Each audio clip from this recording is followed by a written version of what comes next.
Ladies and gentlemen, boys and girls, friends, family, and everybody else, such a great pleasure to be with you today on the latest edition of Real Talk with Billy and Cory, live from our homes in Zoom University.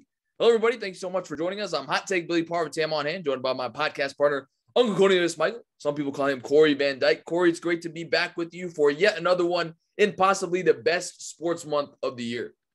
Yeah, the best sports month of the year, in my opinion. We have the MLB playoffs starting tomorrow. We're all big MLB fans. Cannot wait for this to kick off. I know we always say every pitch matters in postseason baseball. Every play matters. It is some of the most tense action, especially when your team is in the playoffs like mine is this year.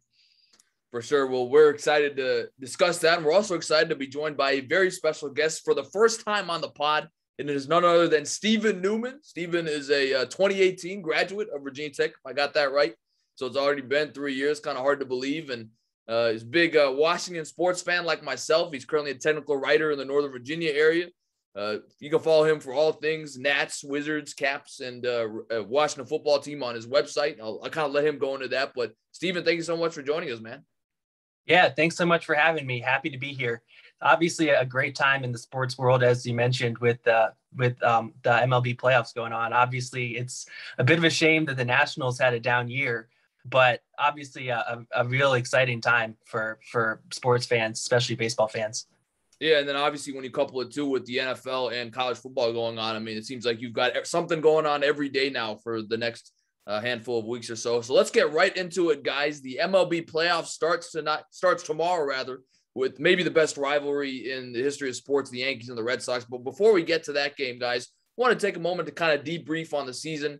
Of course, we had our 162-game regular season, the first quote-unquote normal season since 2019. They still eased fans in at the beginning of the season, but really seemed like, especially this last weekend, I mean, games were packed everywhere, especially in those games that really mattered to the playoff races. So, Cory, I'll go to you first. Again, 162-game season for the first time in 2 years. What were your major takeaways from this season? Major takeaways was just how good it was having fans back. Obviously, that's the number one thing I think we can look at. Exciting ballparks, especially at the end of the season. We saw these teams that needed to win, and Mariners didn't end up making the playoffs, but the excitement there in Seattle was crazy, just going on. So I think that's one of the big takeaways. And the other one, I would say my Giants, like 107 wins for the San Francisco Giants. Many people had us pegged out, all the projections out there and whatnot, 72 to 78 win team or something like that. And we win 107 games, beat the reigning champions, the LA Dodgers, for the NL West title by one game. Just a crazy year for us. Like, there's not many superstars on our team, but we're just a well-built team, led by Gabe Kapler, another guy that many people questioned as the manager. Even myself questioned him as the manager coming in, but hey, I think we'd be remiss not to mention just how incredible of a season it's been for the San Francisco Giants. 30 games over what many people expected them to win this year. I will say this, though. Cory did pick Jace Tingler to be manager of the year as his prediction before the season started, and he ended up getting fired. So great job there. But obviously, great season for the Giants. First time back in the playoffs since 2016. Stephen, what were your overall take on the season? And also, if you can go specifically into the Nationals, I mean, what happened? I mean, the Nats looked like they were on fire in June. Kyle Schwarber seemed like he was hitting a bomb every game, and then all of a sudden just kind of hit a wall. And this time around, Mike Rizzo, instead of trying to keep the team together like he did in 2018, decided to trade away key pieces like Anthony Rendon was actually a couple years ago. But, people like Trey Turner and Max Scherzer and Kyle Schwarber going to playoff teams, the Dodgers and the Red Sox. I mean, what was kind of your take on really the Nationals fire sale? And really, I mean, honestly, after the trade deadline, it was just tough to watch. I mean, every day it just seemed like wins were hard to come by. Yeah, no doubt about it. And I'd say even from the very beginning of the season, granted, things for the league as a whole obviously came around. Fans are back in stadiums and everything. But if you remember, even at the very beginning of the season, the Nationals had a COVID outbreak.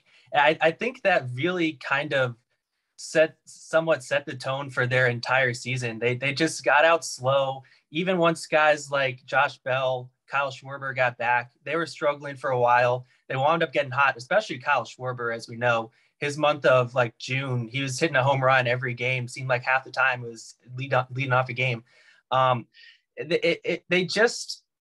They struggled to ever really gain any level of momentum for a consistent an extended period of time, and just to get in all the pieces to come together at once. Like I said, like around the June or so timeframe, the offense got hot, driven by Schwarber, but as a whole, the pitching for one, for most of the season, aside from Kyle Schwarber, Daniel Hudson before they traded him away, it just is kind of just an extension of last year as well. 2020, the Nationals struggled too. They fell below 500 after winning the World Series.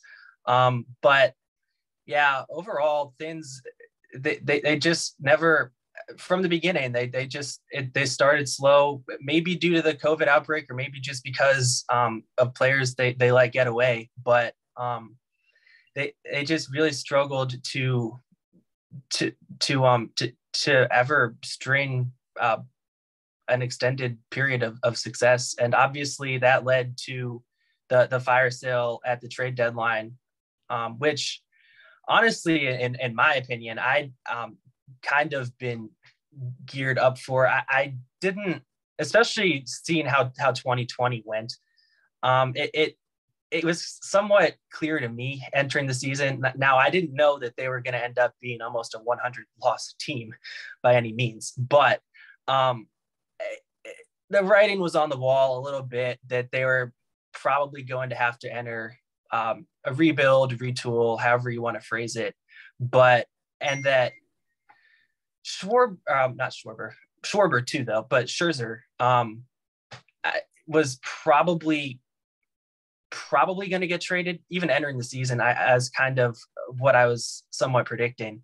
And but the Trey Turner caught me more so by surprise, just given obviously he's Trey Turner, but just given where they stood in the standings, and you could kind of feel momentum headed the wrong direction when they got swept right before the trade deadline by the Baltimore Orioles, and that really sealed it. But yeah, and obviously now Scherzer's gone, Trey Turner's gone, Kyle Schwarber gets traded, Daniel Hudson, Brad Hand, Yan Gomes, Josh Harrison. I mean, the list of names goes on and on. It leaves them in a much different position, obviously, now than they were entering the season. But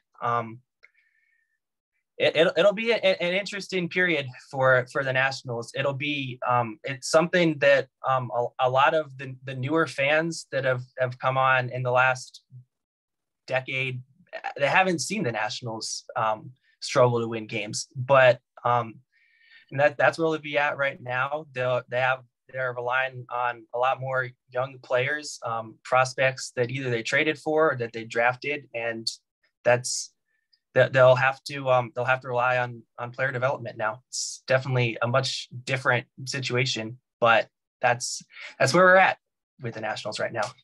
Yeah, we'll see what happens, of course, in a very interesting offseason. Real Nationals fans like you and me know back in 2008, 2009, the team won 59 games. And really, honestly, we should take a step back and appreciate the run of success they did have. To really be able to put a solid team out there for 10 years is tough to do. So we will see what happens with the Nationals.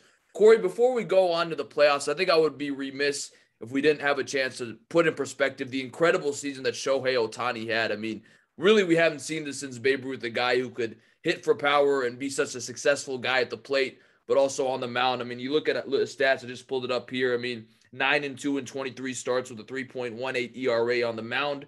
And then hitting, I mean, I think it's pretty safe to say he will be the AL MVP, you would think. But, over 40 home runs, 100 RBIs. I mean, just an incredible season. How do you put into perspective what Ohtani did this past season? Yeah, I mean, there's no other player like him in the MLB. Like, that's the simplest way to say it. He is one of a kind.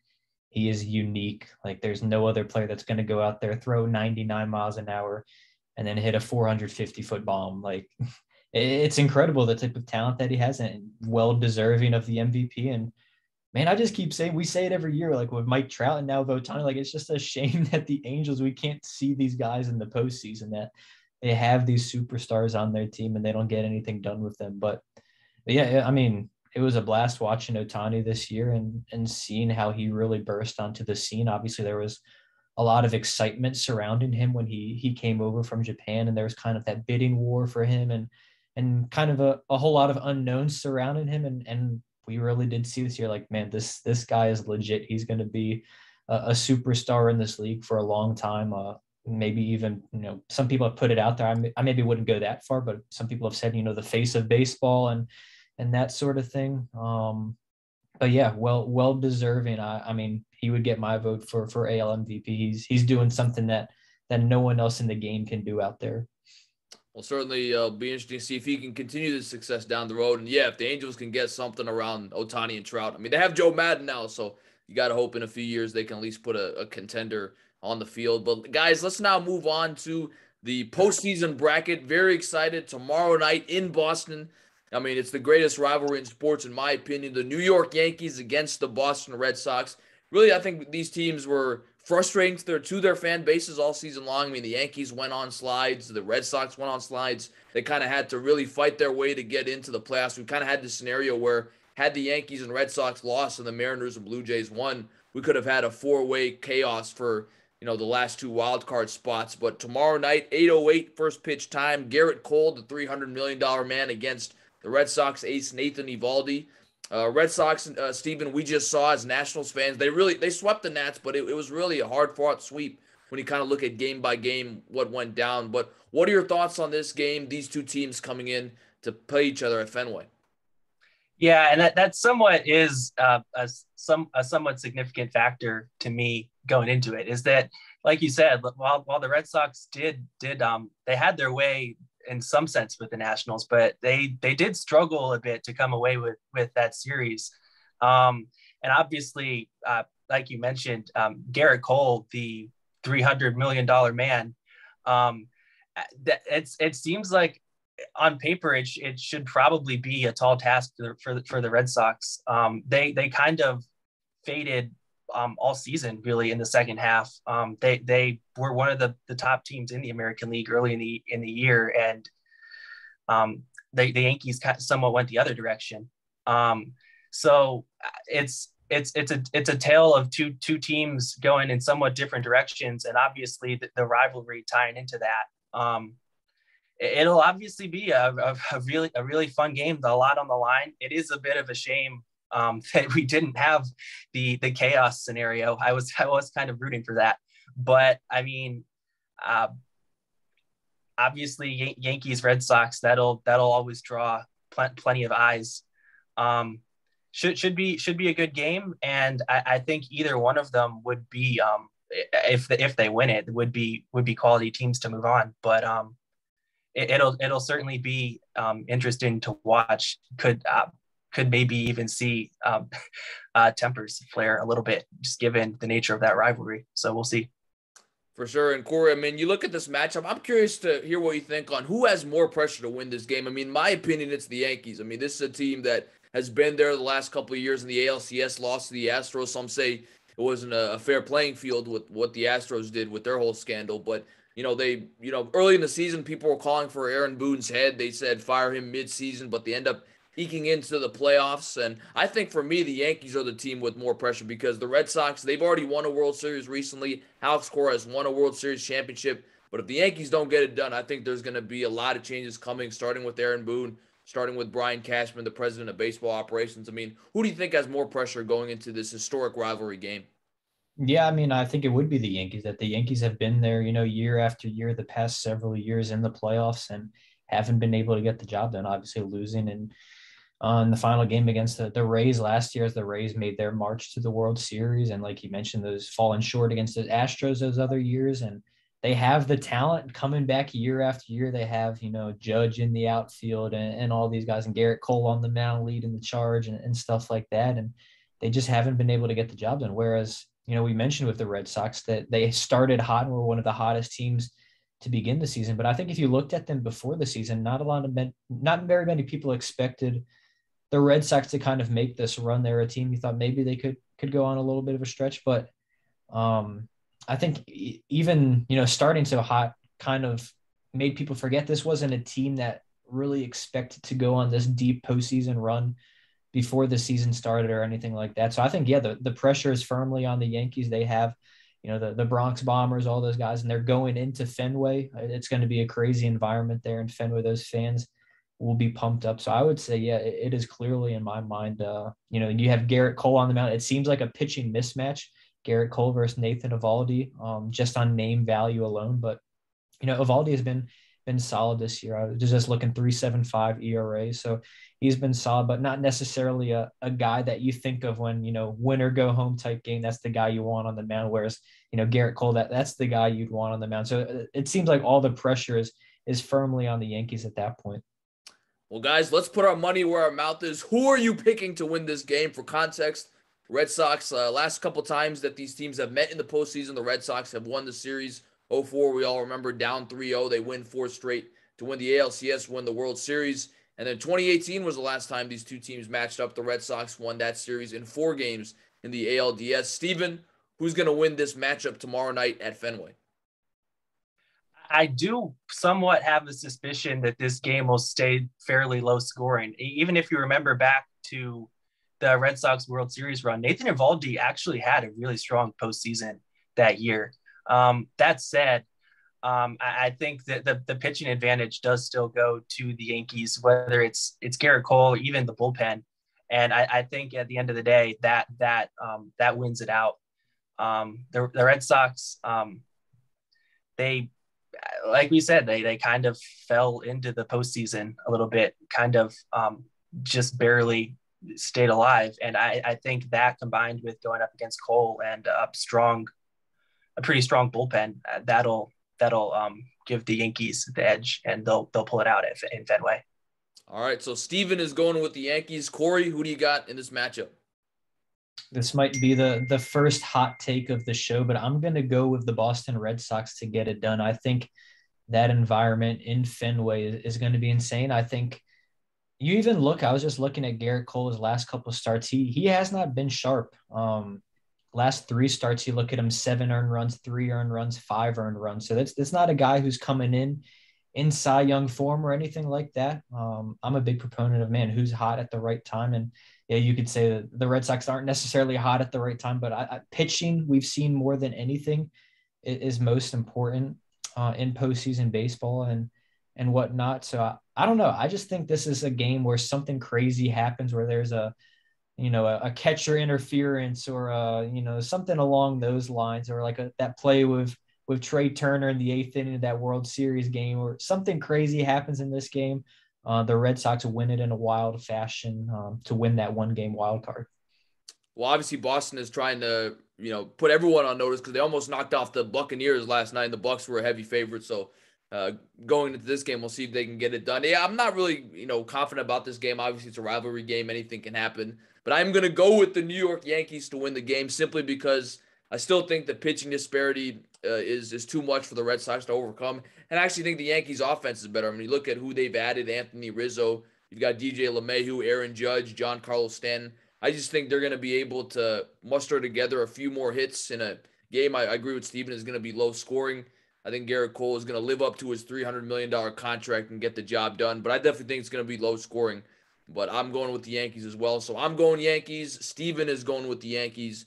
And Corey is going to go with the Red Sox. So interesting picks there. Let's now move on to the National League. We've got 2 historic franchises in their own right. The Dodgers, the defending world champions, 106 wins, but they still have to play in a sudden death, win or go home game. And then on the other side, you've got the Cardinals. Shout out to our former journalism professor, Jared Woolley. He's a big Cardinals fan, so he's very excited. They played really hot going into the postseason. They've won a handful of games in this last stretch to make it into the playoffs. Steven, what do you think about this matchup? I think people, not surprisingly, may think of this as the lesser of the 2 matchups with the 2 historic teams in the American League, but I think this is going to be very interesting. And you've got 2 veteran pitchers, Mad Max Scherzer, a guy we both know well, against the veteran Adam Wainwright, who's still pitching somehow. Yeah, I do agree too. I think this will be probably a close game. The Cardinals, like you said, are coming in really hot. They had to go on a tear just to make the playoffs, including getting a little bit of a bounce back of sorts from John Lester, who we traded to the Cardinals, oddly enough. But It's really hard for me to not go with the Dodgers in general, and also just to banking on Max Scherzer, just knowing the way he pitches in high leverage games, win or go home, as much as Adam Wainwright has some of that to him as well. Scherzer's been great all season, especially in the second half, and you couple that with just how strong the Dodgers are as a team. That's the way I'm leaning, would be the Dodgers. But again, I don't think we're necessarily talking about a slugfest here. It could be pretty low scoring. Two pitchers that have had their share of strong performances in the postseason before, but I do think the Dodgers come out with this one.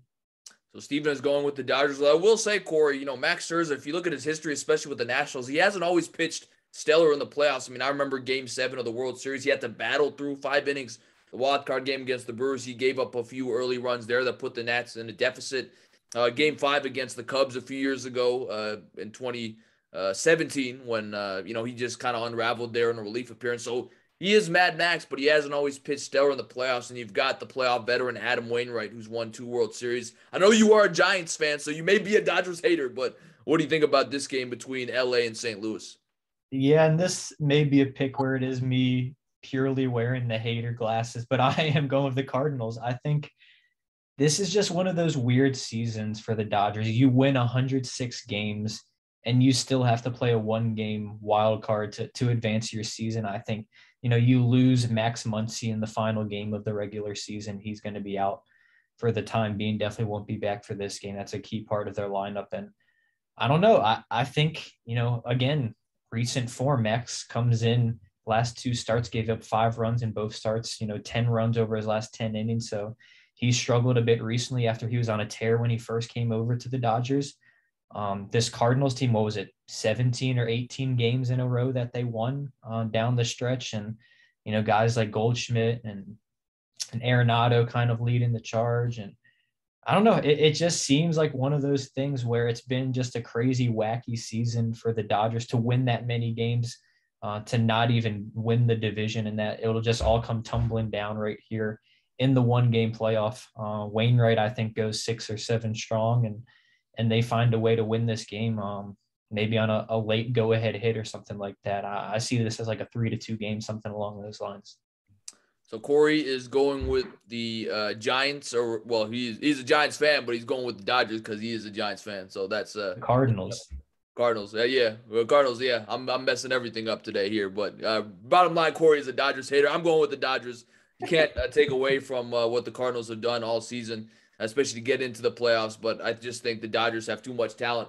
Corey mentioned Max Muncy getting hurt. I mean, cry me a river. They still got Trey Turner. They still got Gavin Lux. They still got Corey Seager, Mookie Betts, all these guys. I mean, they got plenty of firepower. And I think ultimately that's going to be the key difference in a game with a guy in Adam Wainwright who's experienced. I mean, you can't count him out, but he is 40 years old. It's going to be interesting to see how long his stamina lasts in this game. So I'm going with the Dodgers. Actually, so really the same thing happened with the two wildcard matchups. Both me and Steven agreed, and Corey went in another direction. Really quickly, guys, before we move on to the division series, I wanted to ask you guys a quick question. Corey, what do you think about, the wild card win or go home game? I mean, I was hearing this from a couple of commentators yesterday that kind of sucks for a team like the Dodgers who won 106 games to all of a sudden having to, play in a win or go home game. I mean, do you like the one or done format, or would you like to in the future maybe see something like, I've heard something proposed, like a best 2 out of 3 format where all 3 games would be played at the team with the better records stadium? I mean, what do you think about that? Is that something you would consider, or you have the mindset, look, you got to win your division, even if you won 106 games, sucks to suck, you've got to play in a win or go home game? Yeah, I mean, as a purely just a fan watching, like, it's the most intriguing, like, drama-filled baseball, that win or go home, 1 game, your season depends on it. But yeah, if I was a Dodgers fan, I'd be pissed. Like, I win 106 games and my season could end right here in 1 game because something fluky goes wrong in 1 game. Max, say he gets hurt in the first inning or something like that, and you got to throw a bullpen game out there, and your whole season comes crashing down because of that. So I don't know. I could go back and forth on it. As a purely baseball fan, just watching, no interest. Like, I love the excitement, the drama, the passion that you see in a 1 game like that. But, and if that was my team, like, I would like that comfort of, 2 of 3. That seems a little more fair even. So that's something that those in higher command, Rob Manfred and such, will have to figure out. But that's kind of my opinion on it a little bit.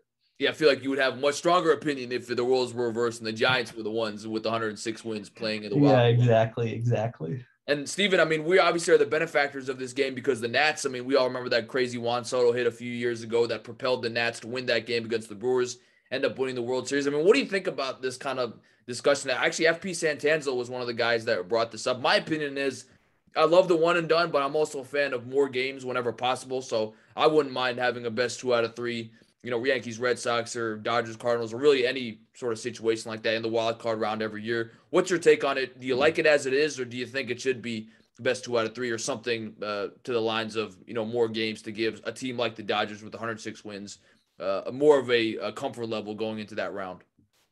Yeah, I certainly wouldn't mind the change. I certainly would enjoy more baseball, but I do think there's something too. For one, it's kind of just the nature of being in a division. You want to. The idea is kind of that the goal is to come out on top, and if you don't, I feel like there should be some level of penalty for that. Granted, 3 games is less than 5 anyway, so it somewhat still would be, but. I'm honestly okay with the suspense of just the 1 game playoff. And like you said, we saw it with the Nationals against the Brewers. You may not have had, if in a 3 game series, a moment like that. I could certainly go either way on it. I don't mind the format that it is right now, though. I wouldn't be completely opposed if they made a change, but I also don't necessarily feel it necessary per se to make the change. So at the end of the day, in this case, that's the Dodgers went out and got Max Scherzer and Trey Turner for a reason, because for one, obviously they wanted to win a championship, but they also knew that this scenario was possible. They may find themselves in a 1 game playoff, and here they are. And now the guys that they paid for, they need them to show up. And but just to answer your initial question, I honestly I think prefer the 1 game. I wouldn't have a problem with 3, but I'm fine with the 1. And to be fair, I mean, the chances that this happens all the time, I mean, it doesn't happen often that you have a over 100 game winner finish second in the division. So to be fair to the 1 game playoff, I mean, the chances that you would have this scenario happen every year is just not realistic. So interesting discussion there. But now let's move on, guys, to the division rounds. And again, we had different picks, so you're going to have to keep track of your picks as well. So Corey, we'll go to you first. You had the Red Sox winning the wild card game, so you would have the AL East matchup with the Red Sox and the defending AL champion Rays. Who would you have winning that potential matchup?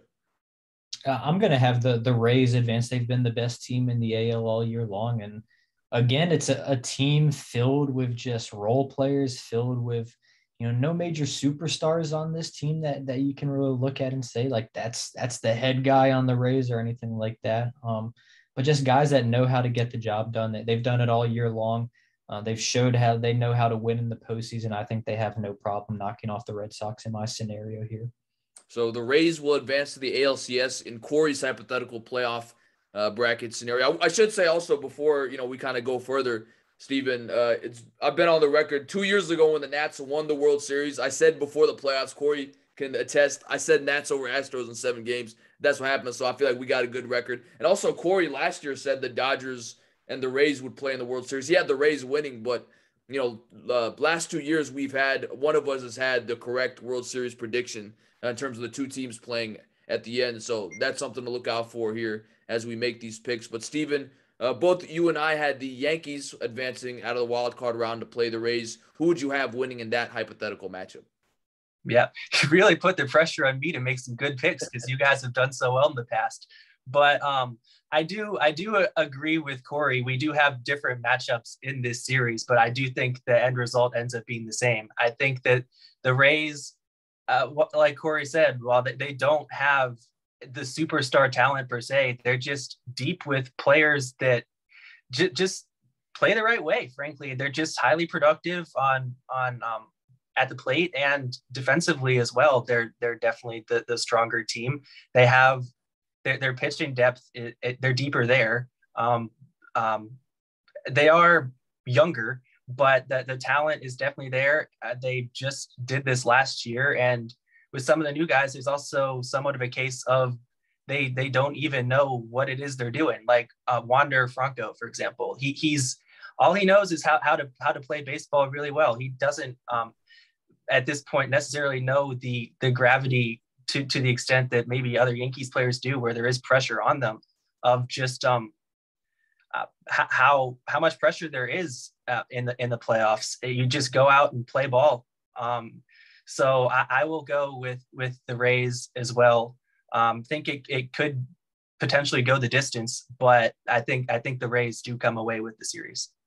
And obviously, in this hypothetical matchup, it would be a rematch of last year's ALDS where Brousseau hits that home run off of Chapman to give the Rays the series victory in 4 games. I'm going to go with the New York Yankees to upset the Tampa Bay Rays, guys. I think one key reason I'm going to go with that is because of the fact that the Yankees will have just won a tough one-and-done game against their arch-rival Red Sox. I mean, I think the fact that you kind of go into that series having just played a game is an advantage when, on the other side, the Rays have not played in a few days. And I just think that rust can catch up to you, even in the playoffs on a shortened time frame. So I'm going with the New York Yankees. I think the X factor, mark it down, Anthony Rizzo. This guy won a World Series with the Cubs in 2016. I think that's going to be a key difference in terms of bringing his experience to the postseason on this Yankees team that we know is talented with guys like Judge and Stanton and LeMahieu and Gary Sanchez.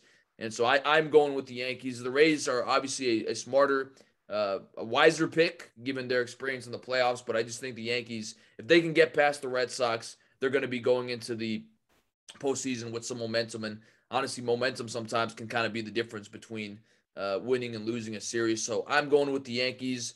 Corey and Stephen had different matchups, but they both picked the Rays to advance.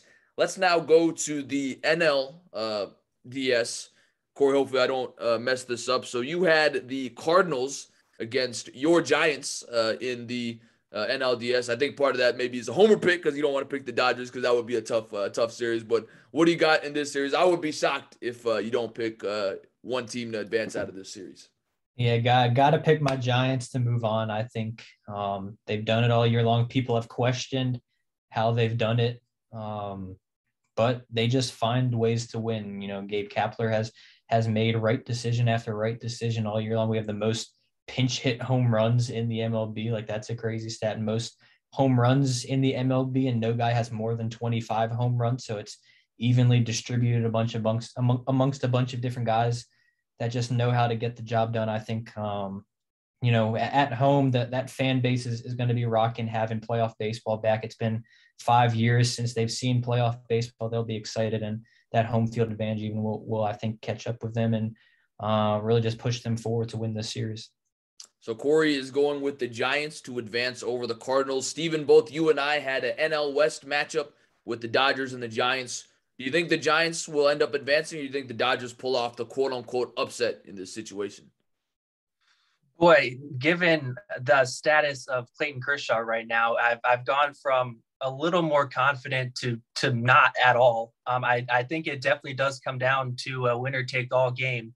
That said, I don't feel good about it, but I do think that the Dodgers end up coming away with this. They have the experience. They have the obviously really strong starting pitching. They're really strong pretty much everywhere. They've even with Muncy potentially out as well. There's just so much there. You've got Walker Buehler. Obviously, you'd have Scherzer come around to pitch again. Trey Turner, I think he could potentially have a really big impact in this series. He's been really impactful for the Dodgers ever since they acquired him. I mean, you see the highlight of him sliding home. There's been a lot of plays like that where he's just made a major impact, and I think that's something that while Mookie Betts does present some of that type of play as well, I think that's something that they were lacking. Now they have it, and I wouldn't be surprised if we see Cody Bellinger come back from the dead in a big situation. But I do think the Dodgers goes the distance, but I have the Dodgers coming away with it. Yeah, I agree with Steven. I'm going with the Dodgers. I mean, this is how stacked the Dodger lineup was, guys. They had Cody Bellinger, a guy who won the MVP a few years ago, batting 8th. Now, part of that was because he did have a major slump throughout the season. But still, I mean, when you got the MVP recently 2 years ago, batting 8th, I mean, you got a stacked lineup. So, again, cry me a river with the Max Muncy injury, though I hope he's okay. I mean, I'm not trying to be that type of guy. But I'm going with the Dodgers as well because if you look at also this Giants roster, Corey, maybe you may be able to correct me, but really only seems like Buster Posey is the one guy that has major playoff experience. At least it was on the couple, those Giants champion Crawford. Team. That's true. Yeah. I mean, you do have a few Evan guys. Longoria with the Rays. Yeah, that's true. But Chris Bryant with the Cubs. Yeah. I mean, you got 4 guys, but Dodgers. I mean, you got Trey Turner and Max Scherzer now who won a World Series with the Nationals. So, I mean, you're bringing in guys that have championship experience. I just think overall the Dodgers are the better team. And I just can't see the Giants beating Max Scherzer, Clayton Kershaw, and Walker Buehler 3. I mean, you're going to have to beat probably, 2 of those guys to win the series. So I just don't see it happening, at least 2 of those guys. So I'm going with the Dodgers. So Corey is going with his Giants. Both Steven and I will go with the Dodgers. Let's now flip back to the American League, guys. We have the White Sox and the Astros. I think this is a very interesting matchup because you've got 2 really old school managers, Dusty Baker, a guy me and Steven know well, who used to manage the Nationals. He's managing the Astros. And then on the other side, you have Tony La Russa, who came back after, 10 years in retirement to manage this team. Some would say that this team was already stacked, but, I mean, the fact that he came back after a significant absence and was able to manage his team to the playoffs is something that should be commended. Corey, I know you've been big on the White Sox all year long. Do you think they advance past the Astros in this series? I do. I think the White Sox get it done. I think they have a great combination of pitching and offense. A lot of these other teams are kind of skewed one way or another, but I think, the White Sox with Lance Lynn, the season that he's had, Giolito has been amazing this year. And then you got Tim Anderson atop the lineup, Abreu, just Luis Robert, guys like that in the middle of the order. I think this White Sox team is legitimate. You look at the Astros, their offense has been incredible this year, but I just don't know if they have the pitching to get it done in the postseason. Beyond McCullers, is there really a guy in that rotation you can really trust? I just don't see it, so I'm going with the White Sox. Steven, that's another guy. I mean, we can have a whole another podcast on just if the Nationals should have traded Lucas Giolito for Adam Eaton. They didn't win the World Series out of that trade, but, Lucas Giolito is who he is. Again, this is a matchup of 2 old-time managers. Who do you think ends up advancing in this series? Yeah, they not to say that you would trade away a World Series at this point, but they may somewhat start to see that trade backfire a little bit with how I think this series goes. I have the young guys, the White Sox. As much as, like Corey said, the Astros are a great team. They have a ton of great hitters. The pitching definitely still worries me. McCullers has been solid. You start relying on the guys like Zach Greinke, though, down towards the twilight of his career. Whereas the White Sox have Giolito, they have Lance Lynn, Carlos Rodon. And by the way, they also have Liam Hendricks and Craig Kimbrell. I think the back of the bullpen, especially in the playoffs, that can become really important in late in games. And I really do like Tim Anderson. I think he could be a real pest in the playoffs this series and throughout. There's tons of talent in that offense as well. So I thought maybe I'd be coming out here and making an upset pick here with the White Sox. I guess I'm not alone, but I do have the White Sox in this series. And I will go with the upset. I will pick the Houston Astros to advance to the ALCS. Guys, I'm a fan of Dusty Baker. I really think until Davey Martinez won the World Series, you could have made a legit argument that he should not have been fired. And I just think, again, you look at this Astros team, they've got World Series experience. You've got Jose Altuve still. You've got Alex Bregman. You've got Carlos Correa. You've got Michael Brantley, Yordan Alvarez, Zach Greinke, Lance McCullers. I mean, people like to hate on the Astros because of the scandal, and rightfully so, but this is still a good team. Dusty Baker has now managed his 5th team to division. He should be in the Hall of Fame. I think the Astros get it done in a 5-game series. If that's one less game you've got to win, I think Houston will not have a problem and defeat the White Sox to advance to the ALCS. So Cory and Stephen going with this, probably the more conventional pick in the White Sox. I am going with the Astros. We'll now go to our last NLDS matchup. That is the Braves and the Brewers. A very interesting series considering the fact that the Braves don't have Ronald Acuna Jr. The Brewers have been a playoff team really the last handful of years, so they've been in the picture. So, Cory, what do you think about this matchup? An interesting one that starts on Thursday. Yeah, it is an interesting one. I could see this one going either way. The Braves have had kind of a resurgent year. They started the year off really slow and even kind of turned it up a little bit when Acuna did go down. Guys like Jorge Soler and Jock Peterson getting them at the trade deadline really bolstered the team. But I am going to go with the Brewers. I think that rotation, Corbin Burns, Brandon Woodruff, and Freddie Peralta up top, that's it might be the best. Maybe the Dodgers if they have everyone in order, but I think other than that might be the best three-man rotation in the playoffs. So I look at that. I look at the Brewers and what they have. It's just a question of if the offense shows up, but I think they will get enough from that offense. I have the Brewers moving on. Stephen, I mean, I maintain if the Braves had beaten the Cardinals 2 years ago, the Nats might not have won the World Series. So it really is all about who you end up matching up with in the postseason. But who do you think wins this series between Atlanta and Milwaukee? Yep, I agree. Totally agree with everything Cory said, but I'm going to go the other direction. I do really love the top three of their rotation, although they are not as postseason tested as some others. And obviously, Billy, as you know, we've seen Josh Hader in big games crumble.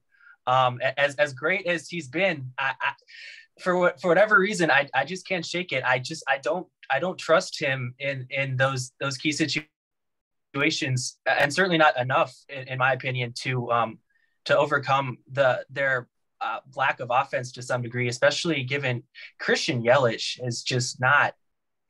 He's fallen so far this year. It's wild to me. And then on the other side, the Braves, they've kind of had to overcome a lot of adversity this year. Obviously, you lose an MVP type player in Ronald Acuna Jr., and they didn't really have a lot of pitching to begin with, and yet here they are. They win the NL East fairly easily. And the offense they've still got plenty of bats. The entire infield, Freddie Freeman, Ozzie Albies, Dansby Swanson, Austin Riley, they're great hitters. And even the outfielders that they acquired at the trade deadline, they've gotten production out of them. Not to say that they've made up for losing Acuna, but I just get this feeling that the Braves have something to prove right now. And that'll they'll carry the momentum that they've had late in the season and come away with this one. I will agree with Stephen. I am going with the Braves. This is a team that has been right in the mix the last couple of years. I'll always love to say if Will Smith hadn't given up a home run to Will Smith, the Braves might have won the World Series last year. But I will go with Atlanta. I think they've got something to prove. They've added some good pieces. They got a big game pitcher in Charlie Morton just for these type of situations. I think they end up beating the Brewers. So both me and Stephen agree with Atlanta. Cory is going with the Brewers. So let's now go to our hypothetical ALCS matchup, guys. I believe, Cory, you and Stephen had the Rays and the White Sox. So who do you think ends up advancing to the World Series out of the AL? I'm going to go with the team I've been on all year, the Chicago White Sox. They might not have the top record or anything to back it up, but when I just look at the collection of players, I think they have a team that's built for the postseason. Like Stephen mentioned when he was talking about them in the last round, that duo in the back of the rotation, Liam Hendricks and Craig Kimbrell, that's so critically important in the postseason to have guys you can rely on, guys you can look to, maybe even get 1 2/3, 2 innings out of late in those games in the postseason where managers really kind of extend their closers a little bit. I think that's going to be a key in a series like this where the Rays will be pesky. They'll be that team that just never goes away. But I think in the end, with everything that the White Sox have, I think they'll get it done and advance to a World Series. So Cory is going with the Chicago team from the South Side to make it out of the American League. Stephen, you had the same matchup. Do you agree with Cory, or are you going with the Rays? I agree with Cory. I think that in some sense, while they don't have the same type of analytical front office and forward thinking manager, there are some elements of the White Sox that are very similar to what the Rays often are. Whether you talk about that bullpen that they'll be able to carry, their starters probably will go deeper into games, but they're also they're young in the rotation. They've got a lot of young star position players as well. They didn't have to. They're going to go to the World Series, in my opinion, without having paid to get there. They've done it all with largely homegrown talent, or at least guys that they've developed at the major league level. Thinking about Giolito, obviously he's not homegrown per se, but I think that Tony La Russa is going back to another World Series. What a run that would be if he ends up doing that, steps back into the game for the first time in 10 years and makes it to the World Series. I will agree with Cory and Stephen. I had the White Sox and the Yankees. By the way, what great game that would be, a rematch of the field. You had the Astros, though. Yeah, Astros, that is true. Yeah. I mean, I was trying to get y'all there. White Sox and the Astros, I just think that, I had the Astros winning against the Yankees. I think the Astros will make the World Series because I just think Dusty Baker is on a mission. I don't know, guys. I've been a really big fan of the Astros ever since the scandal. I just think they're putting everyone on notice in terms of getting them the haterade. And so I just think the Astros end up winning the AL CS. I mean, they've beaten the Yankees several times already. I think the third time is the charm. I'm going with the Houston Astros to make the World Series. So obviously I have a surprising pick. Cory and Stephen are both going with Chicago. Let's now go to the NL. Cory, who do you have winning in your hypothetical NLCS matchup? I actually think this is the one round where we each had a different matchup. So who do you have winning in this series? Yeah, so I have my Giants advancing back to the World Series for the first time since they won it in 2014. I would have them going against the Brewers, and I think they just get it done in ways like they've done it all year long. I think an underrated part of this team has just been the staff that we have. Kevin Gausman isn't your typical ace, but we have guys like him. Alex Wood has had such a resurgent year. You got Anthony DeSclafani, and then Logan Webb has honestly been one of the best pitchers down the stretch. Giants have not lost a start in games that he started the last 20 starts. That's an incredible stat in itself. He kind of came out of nowhere. I think that this team is really still underrated. It's crazy to say have 107 wins and to be underrated, but I think that is the case. I think they march on to the World Series. So Cory is going with his Giants to make the World Series. Stephen, you had the Dodgers in the World Series against the Braves. Who do you think ends up winning that potential NLCS matchup? Overall, I don't really disagree with Cory. I think the Giants absolutely, if they were to get out of their matchup with the Dodgers, I absolutely think they could represent the National League in the World Series. That said, I don't have them doing that. I had the Dodgers, and I think the Dodgers do the same thing that I said the Giants could have done. I think as strong as the Braves lineup is, obviously they do lack some pitching. Although I do have some faith in Charlie Morton in postseason games. I don't even know how much I have to explain. The Dodgers are a juggernaut at this point. They're top to bottom. They're just loaded with talent, loaded with veteran players that have been in a position like this before. They were just here. They just got to the World Series last year. I don't know what else there is to say. The Dodgers, to me, I think they get somewhat lucky having to only face the Braves, and I think they come out of this series fairly easily and get to the World Series. I also had the Dodgers and the Braves. I'm going with the Dodgers to make it back to the World Series. I just think on paper they've got a better team. In a best-of-7 series, you're going to have to beat, again, like I said, Max Scherzer, Clayton Kershaw, Walker Buehler, and probably Max Scherzer again, 3 or 4 times to just win the series. I think the Braves don't have the firepower to do that. We all know what the LA offense is. I am going with the Dodgers to make it to the World Series. So there you have it. I mean, we have our World Series predictions. I have Dodgers and Astros. Stephen has the Dodgers and the White Sox, and Corey has the Giants and the White Sox. That's actually the first thing I haven't gotten wrong in this podcast. But Corey, what do you think about your matchup?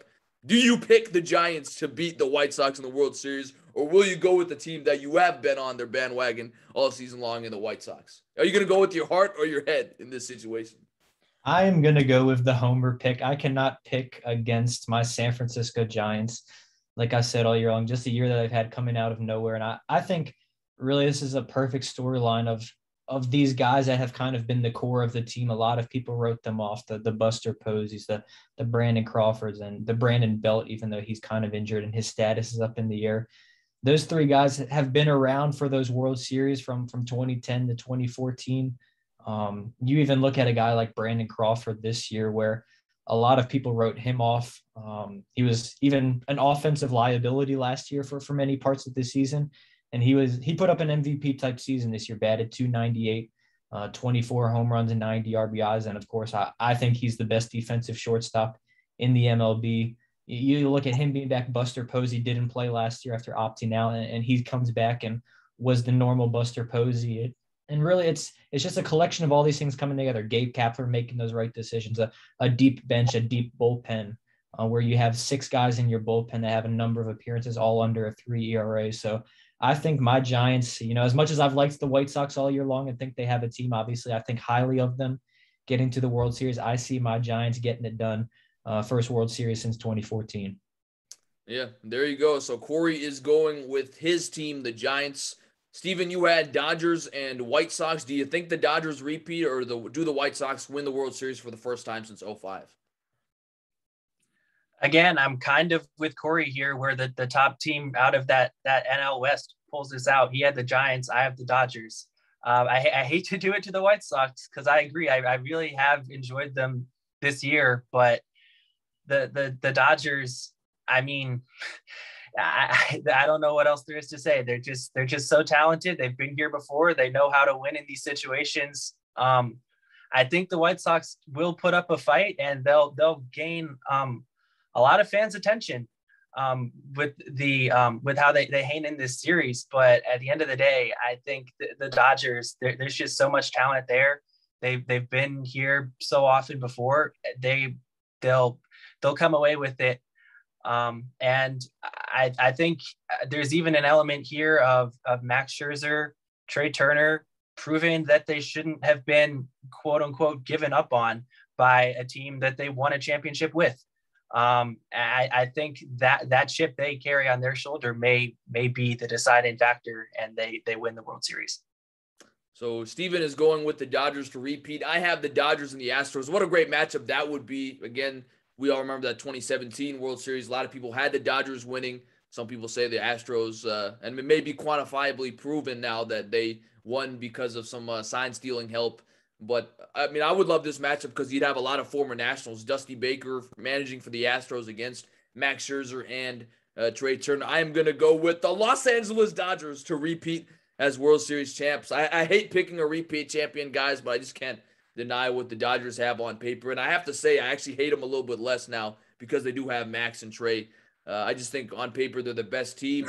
If they can win the wild card game, I think that gives them momentum going in to the postseason. I think they ride that all the way to their second straight World Series championship. I will pick the Los Angeles Dodgers to repeat as World Series champions.